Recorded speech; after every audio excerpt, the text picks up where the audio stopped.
Hey, hey, Daryl here, and this is my daily devotional. Having hospitality and a kind heart will take us very far in this world and the next. Instead of being stingy with the things we have, being hospitable and have an open, kind heart. Elisha regularly went through a village named Shunem. And there was a woman there, described in Scripture as the Shunammite woman. And he would stop at her home, and she would feed him regularly. This is recorded in 2 Kings chapter 4. And beginning in verse 8, it says, "A well-to-do woman was there who urged him to stay for a meal." Now I want you to notice that Scripture states emphatically that she was a well-to-do woman. We sometimes have it in our minds that the well-to-do, the wealthy, are stingy and they're not hospitable and they don't have a kind heart. But Scripture wants us to know that this is a well-to-do woman. Well, she went to her husband and said, "This prophet is a man of God. He comes by here and we feed him. Can we build an apartment for him on the roof? I know this man who often comes by. He's a holy man of God. Let's make a room on the roof and put a bed and a table and a chair and a lamp on it. Then he can stay there whenever he comes to us."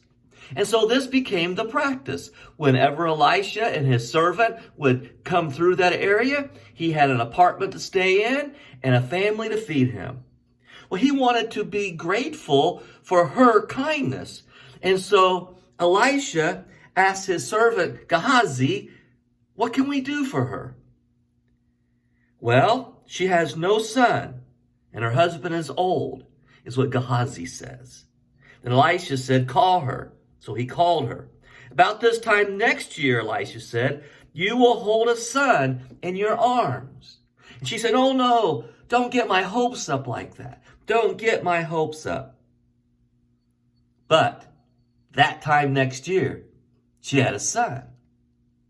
Now the child grew, and as the child grew, one day the boy ran out to the father's field, and he began complaining about his head. "Oh my head," it says in Scripture. Now, we don't know what kind of illness struck him, but he was taken to his mother, and there on his mother's lap, he died. So the boy was taken to Elisha's apartment and laid on his bed. And then Elisha, who was now at Mount Carmel, the mother of the boy, went all the way to find him. As she was coming at a distance, Elisha recognized him. "Everything's all right," she said. But when she reached the man of God, Gehazi came over to push her away.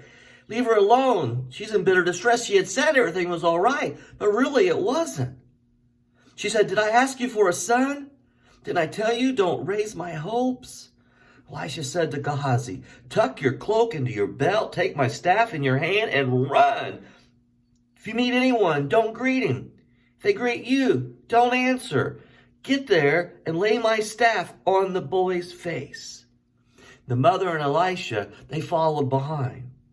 So Gehazi went on ahead and laid the staff on the boy's face, but there was no sound, no response. When Elisha reached the house, there was the boy lying dead on the couch.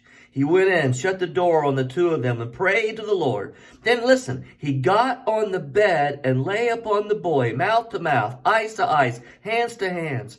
As he stretched himself out upon him, the boy's body grew warm. Elisha turned away and walked back and forth in the room, and then got on the bed and stretched out again.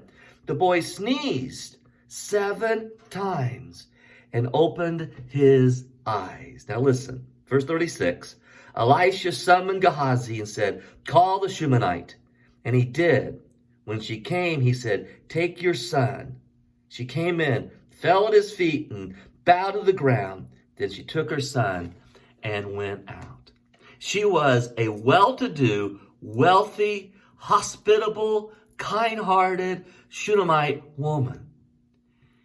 God gave her a son, and then God restored her son. Folks, in these days, may we each practice hospitality, kindness of heart, and generosity. God bless you. Good day.